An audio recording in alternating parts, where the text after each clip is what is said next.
three men stranded at sea unexpectedly caught a shark. Together, they killed the shark. In no time, they were eating fresh sashimi. Although the taste was strange, at least they weren't going to starve. They saved the leftover meat. Then, they dumped the blood from the life raft into the sea. Soon, sharks with a keen sense of smell were drawn to the scent and surrounded them. The men were so scared that they froze, waiting for the sharks to leave on their own. By evening, the sea had calmed down a bit. One of the teammates, letting his guard down, prepared to wash his face.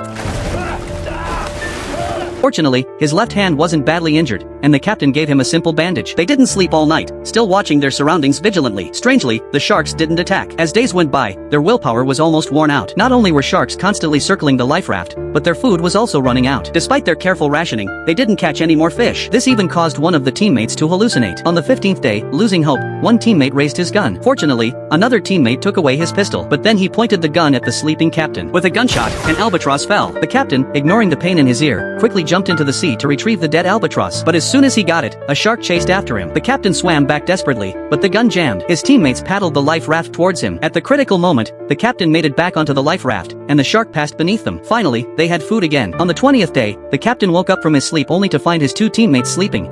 I gave orders to maintain a 24-hour watch, and you are sleeping on duty. They had given up hope, thinking the captain's plan was wrong. It was then that the captain revealed the truth. He had fallen asleep on the plane and missed the return point. He felt very guilty. The desperate teammates burst into tears upon hearing this, but they had to accept the reality. They forgave the captain and asked him to redraw the navigation chart, as it was the only way to get them home. After carefully planning the chart, the captain used a dagger to cut open his leather shoes and made a pair of usable paddles. They paddled forward. On the 30th day, the men lay on the life raft, barely alive, with only the captain still holding on. That evening, the sky suddenly flashed with lightning and thunder. Fortunately, they had fresh water, but soon they realized something was wrong. The waves grew larger and larger, and before they could react, the life raft was overturned by a huge wave. The dagger was lost, the navigation instrument was lost, and even the paddles were gone. All they could do was cling tightly to the life raft. Fortunately, after the storm, they were still alive. But now they only had one life raft left, and they had lost everything else. They didn't know how long they could hold on. On the brink of death, they even hallucinated. One teammate joked, "If I die first, just eat me." On the 34th day, the captain could no longer endure the pain. He decided to drink some seawater and end his life. But at that moment, his teammates suddenly saw what seemed to be land ahead. The three men were overjoyed. Their weak bodies suddenly burst with unprecedented strength. They paddled the life raft desperately, and with the help of the waves, they finally made it to the beach.